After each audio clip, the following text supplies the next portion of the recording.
నమస్తే, welcome to Sri paper news. ముందుగా headlines. ముఖ్యమంత్రి చంద్రబాబు నాయుడు అధ్యక్షతన సిఆర్డీ అథారిటీ సమావేశం. 2 ఏళ్లలో నిర్మాణాలు పూర్తి చేయాలని అధికారులకు ఆదేశం. జగన్ నివాసం వద్ద సెక్యూరిటీ అత్యుత్సాహం. జగన్ను కలవడానికి వస్తే అవమానిస్తారంటూ కార్యకర్తలు ఆగ్రహం. గత ప్రభుత్వం రాజధాని రైతులు మోసం చేసిందన్న మంత్రి నారాయణ.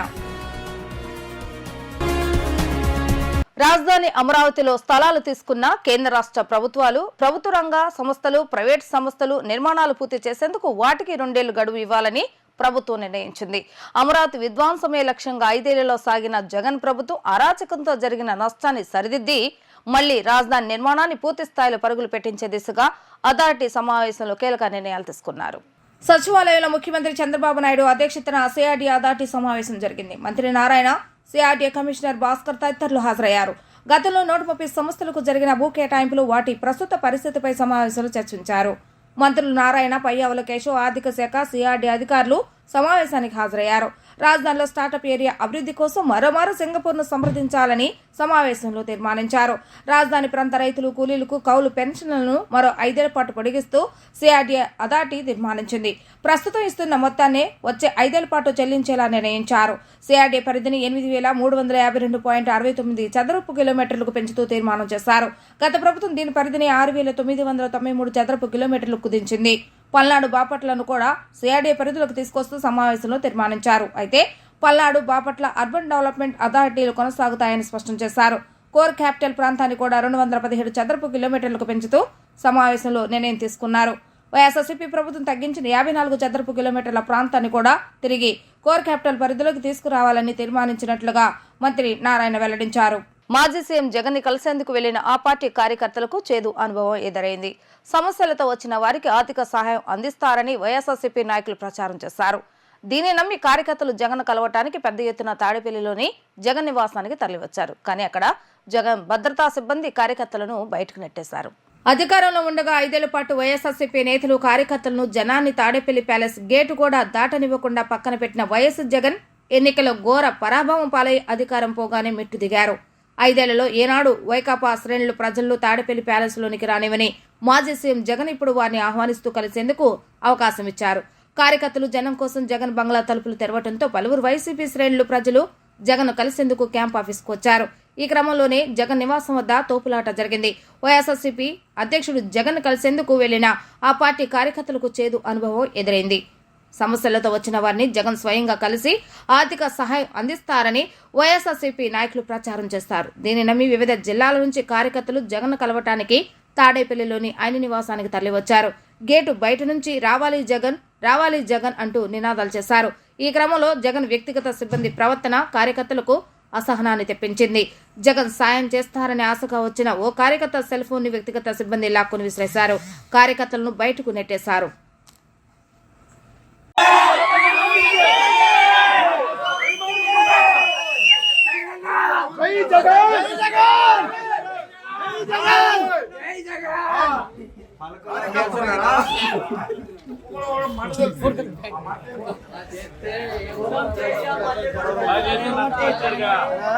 ఇలా చేసే నష్టపోయాం. ఒకరిని కలవడానికి వెళ్తే మేము కలవలేదని చెప్పి ఎవరు చేసినారన్నా చేసినారు కాబట్టి మాట్లాడుతున్నారు. ఇప్పుడు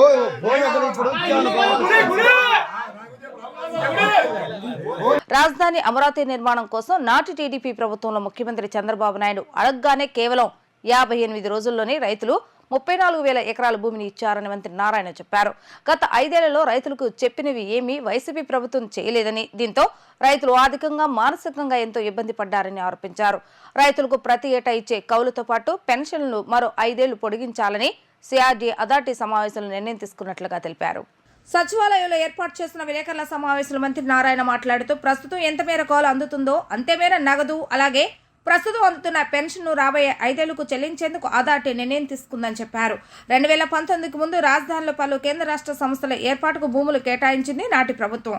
మొత్తం 130 సంస్థలకు భూములు కేటాయించినట్లుగా చెప్పారు. ఆయా సంస్థలు ఇక్కడ ఏర్పాటు చేసేలా ఇప్పటికే సిఆర్డీ కమిషనర్ ఒకసారి వారితో సంప్రదింపులు జరిపారని, తాను మరోసారి వారితో చర్చిస్తానని అన్నారు. బిట్స్ పిలాని లాంటి సంస్థలు కూడా వీలైనంత త్వరగా స్థాపించేలా చూస్తామని అన్నారు. రాజధానిలో మధ్యలో నిలిచిపోయిన కట్టడాల పరిశీలనకు ఐఐటి హైదరాబాద్ బృందం అమరావతిలో పర్యటించిందన్న ఆయన ఐఐటి మద్రాసు నిపుణులు ఐకానిక్ భవనాల కట్టడాలను అధ్యయనం చేసి ప్రభుత్వానికి త్వరలో నివేదిక ఇస్తారని చెప్పారు. R5 జోన్ అంశం కోర్టులో ఉండటంతో న్యాయపరంగా చర్చించి నిర్ణయం తీసుకుంటామని వెల్లడించారు. 2019కు ముందు రాజధాని మాస్టర్ ప్లాన్లో అనుకున్న విధంగా నగరాలు ఉంటాయని అన్నారు. హెల్త్ సిటీ, స్పోర్ట్స్ సిటీ లాంటి 9 నగరాల నిర్మాణం జరుగుతుందని అన్నారు.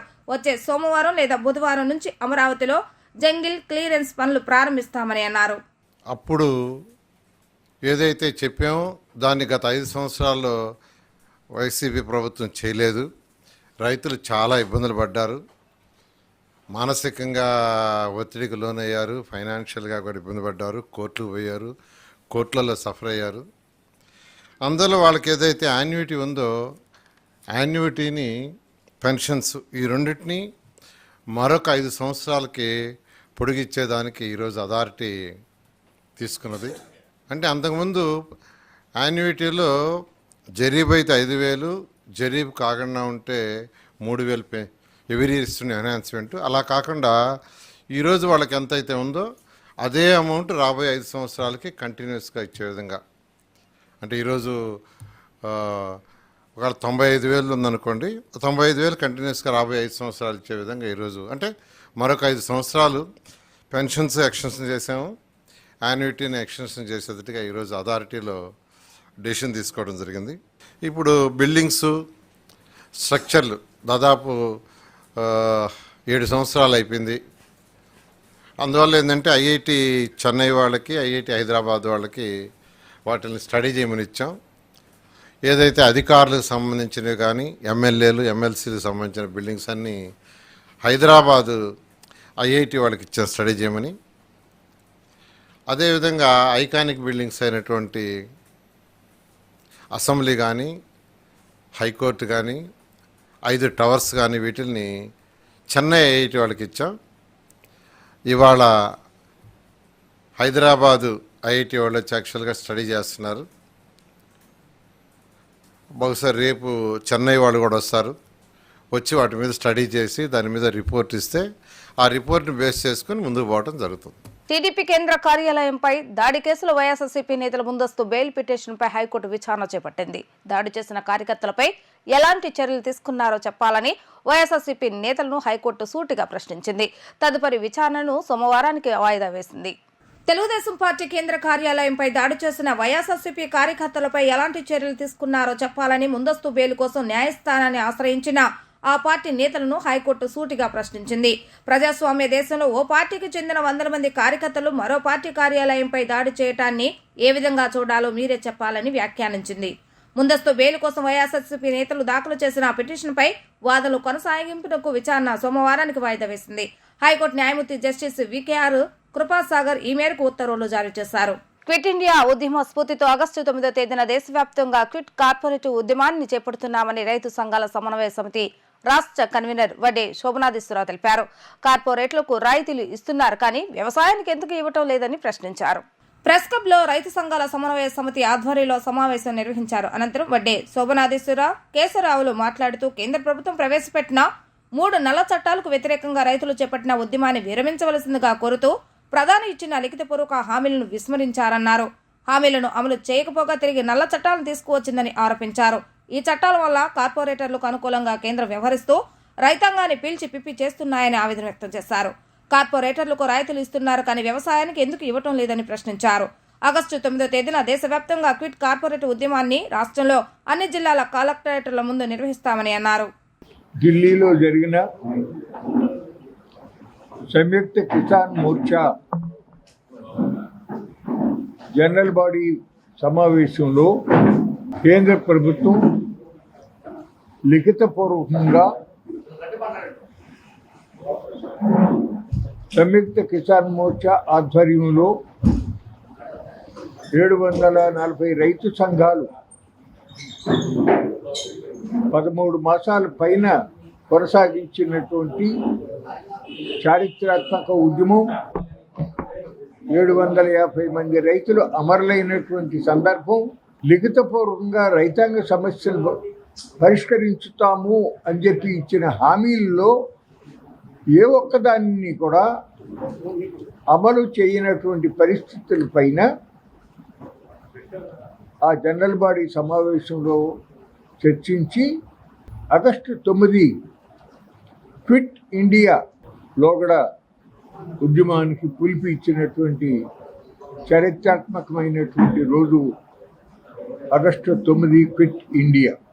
పలు చోట్ల ఆయా జిల్లాల్లో అనుకూలంగా కలెక్టర్ ఆఫీసులు కానీ, రెవెన్యూ డివిజనల్ కార్యాలయాలు కానీ, మండల రెవెన్యూ కార్యాలయాలు కానీ, లేక కార్పొరేట్ సంస్థలకు సంబంధించిన కార్యాలయాలు కానీ వాటి వద్ద నిరసన తెలియజేస్తూ కార్పొరేట్లని ఎందుకు వ్యతిరేకిస్తున్నాము అనేటటువంటి సమాచారాన్ని అందజేస్తూ కరపత్రాలు పంచాలని చెప్పి స్థూలంగా ఈరోజు సమావేశంలో ఒక అభిప్రాయానికి రావడం జరిగింది.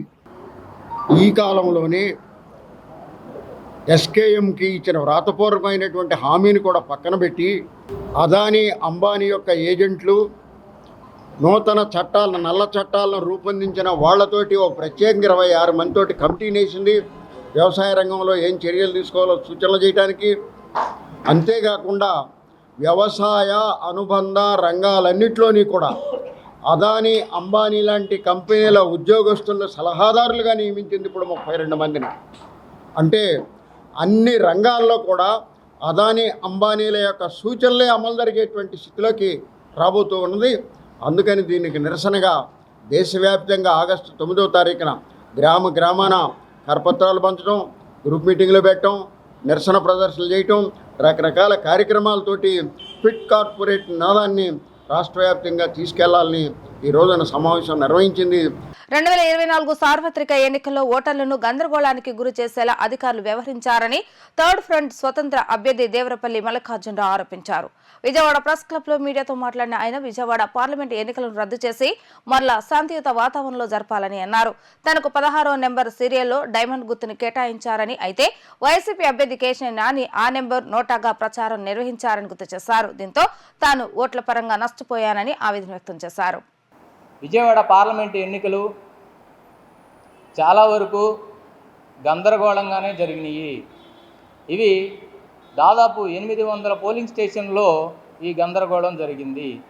ఈ విషయంపై రిటర్నింగ్ అధికారి గారికి మిగిలిన అన్ని విషయాలు తెలియజేసినా ఆయన ట్రాన్స్ఫర్ అయ్యి వెళ్ళిపోవడంతో, ఆ తర్వాత ఎలక్షన్ కమిషను ఇలాగ అందరూ కూడా ట్రాన్స్ఫర్లు అయ్యి వెళ్ళిపోవడంతో ఈ సమస్య ఎవరికి కూడా చేరలేని పరిస్థితి అయిపోయింది. అందుకని భారత రాష్ట్రపతి ద్రౌపది ముర్ము గారికి ఈ విషయాన్ని సహృదయంతో తెలియజేయవలసిన వ్యక్తిగా తెలియజేస్తున్నాను. విజయవాడ పార్లమెంటు ఎన్నికలు నా సీరియల్ నెంబర్లో నోటా వేసి దాదాపు 800 పోలింగ్ స్టేషన్లో సోషల్ మీడియాల్లో కరపత్రాల రూపంలో ప్రచారం చేశారు. దానికి సంబంధించి ఆ ఎన్నికల నిబంధనలకు వ్యతిరేకంగా జరిగినట్టు, అలాగే నా యొక్క అభ్యర్థిత్వాన్ని మరుగున పరిచేలాగా ఉన్నట్టు నేను ఈ యొక్క లేఖలో ప్రస్తావించాను. ఇది జరిగి చాలా రోజులు అవుతున్నప్పటికీ ఈ యొక్క కంప్లైంట్ కొనసాగుతూనే ఉంది. ఇది ముఖ్యంగా నేను చెప్పదలుచుకుంది ఏంటంటే, విజయవాడ పార్లమెంటు ఎన్నికలు లోపభూయిష్టంగా ఉన్నాయి కాబట్టి వీటిని రద్దు చేసి వైఎస్ఆర్ కాంగ్రెస్ పార్టీ వాళ్ళని డిస్క్వాలిఫై చేసి మళ్ళీ తిరిగి ఎన్నికలు నిర్వహించాలనే దాని మీద నేను ఈ బహిరంగ లేఖ రాష్ట్రపతి ద్రౌపది ముర్ము గారికి పంపిస్తున్నాను. చేనేత హస్త కళాకారులు తయారు చేసిన వివిధ రకాల ఉత్పత్తులతో విజయవాడ మహాత్మాగాంధీ రోడ్లోని బాపు మ్యూజియంలో భావన ఖుషి చేనేత హస్తకళ ప్రదర్శనను ఏర్పాటు చేశారు. ఈ ప్రదర్శనను మాజీ ఎమ్మెల్యే టీడీపీ నాయకులు వంగవీటి రాధా ప్రారంభించారు. ప్రదర్శనలో వివిధ రాష్ట్రాలకు చెందిన చేనేత హస్త కళాకారులు తమ ఉత్పత్తులతో స్టాల్స్ ను ఏర్పాటు చేశారు. చేనేత హస్త కళాకారులు తయారు చేసిన ఉత్పత్తులతో మహాత్మాగాంధీ రోడ్లోని బాపు మ్యూజియంలో ఏర్పాటు చేసిన భావన ఋషి చేనేత హస్తకళ ప్రదర్శనను మాజీ ఎమ్మెల్యే టీడీపీ నాయకులు వంగవీటి రాధా శుక్రవారం ప్రారంభించారు. ప్రదర్శనలో ఏర్పాటు చేసిన వివిధ రకాల ఉత్పత్తులను ఆయన తిలకించారు. ఈ సందర్భంగా ప్రదర్శన నిర్వాహకులు అంకారావు మాట్లాడుతూ ప్రదర్శనలో వివిధ రాష్ట్రాలకు చెందిన చేనేత హస్త కళాకారులు తమ ఉత్పత్తులతో స్టాల్స్ ను ఏర్పాటు చేశారని అన్నారు. ప్రదర్శనలో Pochampally Narayanpet, Uppada, Chirala, Mangalagiri, kalamkari, fancy khadi, cotton printed Bengal silks, Bhagalpur చీరలు, bandhani silks, Gujarati design tops, Lucknow chikan works, door curtains, door mats, Warangal towels, bedsheets, మహిళల అలంకరణ వస్తువులు, అనేక రకాల గృహోపకరణాలు వినియోగదారులకు అందుబాటు ధరలో లభిస్తాయని అన్నారు. నగరవాసులకు కావలసిన అన్ని రకాల ఉత్పత్తులు ఇక్కడ లభ్యమవుతాయని తెలిపారు. సెప్టెంబర్ 8వ తేదీ వరకు ఈ ప్రదర్శన ఉంటుందని, ఉదయం 11 గంటల నుంచి రాత్రి 9 గంటల వరకు ఉంటుందని, ప్రవేశం ఉచితం అని చెప్పారు. ప్రదర్శనలో మొత్తం 100 స్టాల్స్ ఉన్నాయని, డ్వాక్రా మహిళలు కూడా స్టాల్స్ ఏర్పాటు చేశారని అన్నారు. శ్రావణ మాసం సందర్భంగా ఏర్పాటు చేసిన ప్రదర్శనను నగరవాసులు తిలకించి ఆదరించాలని కోరారు. హ్యాండ్లూమ్ హ్యాండీక్రాఫ్ట్ ఎగ్జిబిషన్ బాపు మ్యూజియం విజయవాడలో బందర్ రోడ్లో రాఘవయ్య పార్క్ ముందు ఏర్పాటు చేయడం జరిగిందండి. ఈ ఎగ్జిబిషన్ ఈ నెల ఆగస్టు 1వ తారీఖు నుంచి సెప్టెంబర్ 8వ తారీఖు వరకు ఉంటుంది. ఉదయం 11 గంటల నుంచి రాత్రి 9 గంటల వరకు ఉంటుంది. ప్రవేశం ఉచితం, పార్కింగ్ ఉచితం. ఇది వివిధ రాష్ట్రాల నుంచి 100 స్టాల్స్ దాకా చాలా వచ్చినాయండి. డ్వాక్రా మహిళలు వాళ్ళు కూడా స్టాల్స్ ఏర్పాటు చేసుకున్నారు. ఇవి అంతా చేనేత ఉత్పత్తులు, చేనేత ఐటమ్స్ అన్నీ తక్కువ ధరలో దొరుకుతాయండి. విజయవాడలో మేము ఎప్పుడు పెట్టినా ఇక్కడ అందరూ ఆదరిస్తారు. విజయవాడ ఈ శ్రావణ మాసం సందర్భంగా ఏర్పాటు చేసాం. విజయవాడ ప్రజలు కూడా ఈసారి కూడా అందరూ వచ్చి మమ్మల్ని ప్రోత్సహించవలసింది కోరుతున్నాం. మా దగ్గర పోచంపల్లి, నారాయణపేట, ఉప్పాడ, చీరాల, మంగళగిరి, కలంకారీ, ఖాదీ టాప్స్, బెంగాలీ సిల్క్ చీరలు, చీరాల, నారాయణపేట చీరలు, అవే కాకుండా వరంగల్ టవల్స్, బెడ్షీట్లు, shooting shirting, jewellery item, tops అన్నీ వివిధ రకాల చెందిన 100 మంది కళాకారులు ఇక్కడ ఏర్పాటు చేయడం జరిగిందండి. ప్రోడక్ట్స్ అన్నీ ఏర్పాటు చేయడం జరిగిందండి. కనుక ఈ ప్రదర్శన 40 రోజులు ఉంటుంది. వివిధ రాష్ట్రాల నుంచి 100 మంది చేనేత కళాకారులు అందరూ వచ్చారు. విజయవాడ ప్రజలందరూ ఇంతవరకు మమ్మల్ని ఆదరించినట్టు ఈసారి కూడా విరివిగా వచ్చి అందరూ మమ్మల్ని ఆదరించి ప్రోత్సహించవలసిందిగా కోరుతున్నాం. నగరంలో కమిటీ కుర్రాళ్ల చిత్ర బృందం సందడి చేస్తుంది. ఈ చిత్రం ఆగస్టు 9వ తేదీన ప్రేక్షకుల ముందుకు రానుందని చిత్ర నిర్మాత కొణిదెల నిహారిక తెలిపారు. 90s కిడ్స్ యొక్క భావోద్వేగాలను తెలుపుతూ యదువంశీ దర్శకత్వంలో నిర్మించిన కమిటీ కుర్రాళ్ల చిత్రం ప్రతి ఒక్కరిని ఆకట్టుకుంటుందని, చిత్రాన్ని వీక్షించి తమను ఆదరించాలని ఆమె కోరారు. బందర్ రోడ్లోని ఒక హోటల్ నందు చిత్ర ప్రమోషన్ కార్యక్రమంలో భాగంగా కమిటీ కుర్రాళ్ల చిత్ర యూనిట్ మీడియా సమావేశాన్ని నిర్వహించడం జరిగింది. ఈ సందర్భంగా చిత్ర నిర్మాత కొణిదెల నిహారిక మాట్లాడుతూ యదువంశీ దర్శకత్వంలో కమిటీ కుర్రాళ్ల చిత్రం తెరకెక్కిందని చెప్పారు. ఈ సినిమాతో 20 మంది కొత్త వాళ్ళు ఇండస్ట్రీకి పరిచయం అవుతున్నారని, సినిమా ప్రమోషన్ కార్యక్రమంలో భాగంగా ట్రైలర్ ను రిలీజ్ చేయగా అది ఆకట్టుకుందని పేర్కొన్నారు. కమిటీ కుర్రోళ్లంతా కూడా 3 ఏళ్లుగా సినిమా కోసం పనిచేస్తూనే ఉన్నారని అన్నారు. అందరూ వారి వారి పాత్రలకు ప్రాణం పోస్తారని తెలిపారు. ఆగస్టు 9వ తేదీన తమ చిత్రం రాబోతుందని, అందరూ చూసి సక్సెస్ చేయాలని ఆమె కోరారు. తమిళంలో తాను హీరోయిన్ గా నటించిన చిత్రం వచ్చే నెలలో విడుదల కానుందని, మంచి కథ దొరికితే తెలుగులో హీరోయిన్ గా నటించేందుకు సిద్ధంగా ఉన్నట్లుగా ఆమె తెలిపారు. అనంతరం డైరెక్టర్ యదువంశీ మాట్లాడుతూ, విలేజ్ లో కొంతమంది కుర్రాళ్లు చిన్నప్పటి నుంచి టీనేజ్ యువకులుగా మారే స్థాయి వరకు వివిధ దశలో వారి మధ్య చోటు చేసుకున్న సంఘటన నేపథ్యంలో ఈ చిత్రాన్ని రూపొందించినట్లుగా చెప్పారు. గోదావరి జిల్లాలోని ఓ ఊర్లో ఉండే 90s కిడ్స్ చిత్రమే ఇది అని చెప్పారు. ఇప్పటికే విడుదలైన ఈ సినిమా టీజర్, లిరికల్ సాంగ్స్ కు చాలా మంచి స్పందన వచ్చిందని అన్నారు. ప్రతి ఒక్కరిని ఈ చిత్రం ఆకట్టుకుంటుందని, తప్పక చిత్రాన్ని వీక్షించి తమను ఆదరించాలని ఆయన కోరారు. మేము ఒక పల్లెటూరు, ఒక ఊరు బ్యాక్డ్రాప్లో ఒక ఫ్రెండ్షిప్ అనేది ఎలా ఉంటుంది అని చాలా క్లియర్గా, చాలా ఫిల్టర్లెస్గా చూపించామని మేము అనుకుంటున్నాము. ఇది ఖచ్చితంగా థియేటర్లో చూడాల్సిన ఒక సినిమా. అంటే ఒక మూవీ ఒక థియేటర్ ఎక్స్పీరియన్స్ కోసం చాలా మిస్ అయ్యాం మనం చాలా రోజులు. అంటే ఇంత మంచి ఫ్రెండ్షిప్ బ్యాక్డ్రాప్ మీద వచ్చే ఒక మూవీ నాకు తెలిసి ఈ మధ్యకాలంలో రాలేదు. సో మేము చాలా ఆనెస్ట్గా ఫిలిం తీసాము కమిటీ కుర్రోళ్ళు. అది ఆగస్ట్ 9th వచ్చేస్తుంది థియేటర్స్లో. సో ప్లీజ్ అందరూ చూసేయండి. అండ్ చాలా ఆస్పిషియస్గా స్టార్ట్ అయింది మా డే. వెళ్ళి అమ్మవారిని దర్శించుకొని వచ్చాం. సో నాకు ఎప్పుడు అమ్మవారిని దర్శించుకున్నా కూడా అదొక చాలా పాజిటివ్ ఫీలింగ్ వచ్చేస్తుంటుంది అనమాట. So with that very positive feel I hope that మీరు కూడా వచ్చి 9th సినిమా చూస్తారు, మమ్మల్ని బ్లెస్ చేస్తారని కోరుకుంటున్నాను. Thank you so much.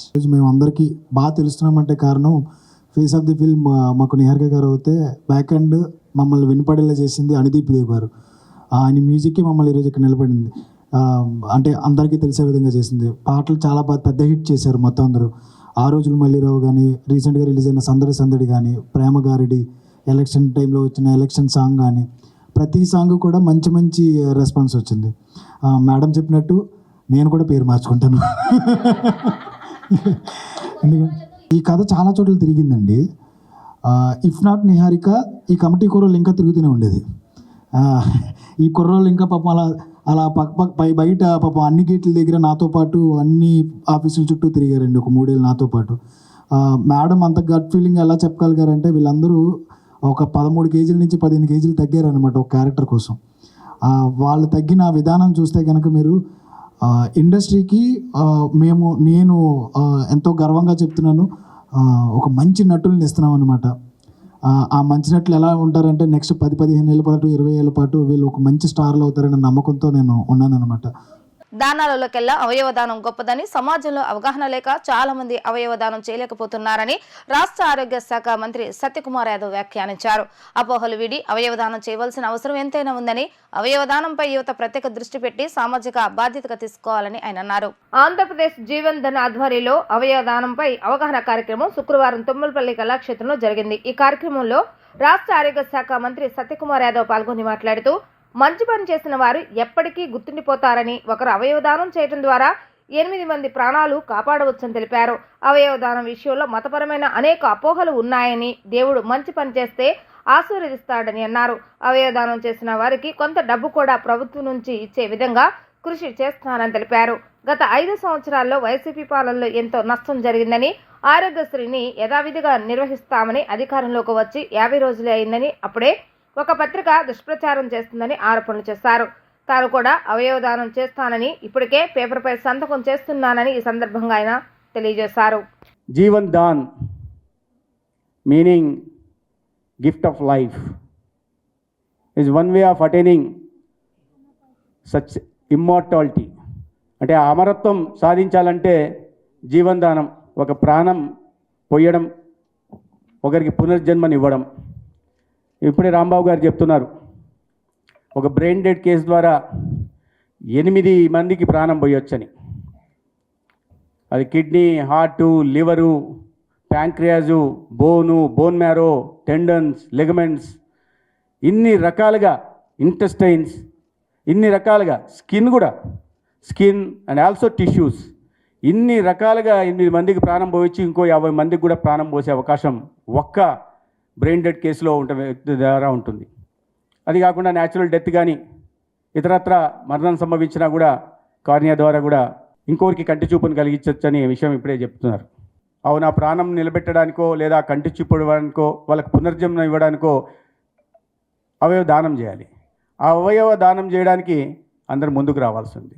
అయితే దురదృష్టవశాత్తు అంతటి అవగాహన లేకపోవడం కారణంగా ఇవాళ చాలామంది ముందుకు రావట్లేదు. ఇప్పుడే స్టాటిస్టిక్స్ చూపిస్తున్నారు, 2015 నుంచి 283 మంది మాత్రమే అవయవదానం ఆంధ్రప్రదేశ్లో ముందుకు వచ్చారు. దాని ద్వారా 900 బ్రెయిన్ డెడ్ కేసుల్లో 905 అవయవాలు చేర్చడం జరిగిందనే ప్రజెంటేషన్లు ఇప్పుడు నేను చూస్తున్నాను.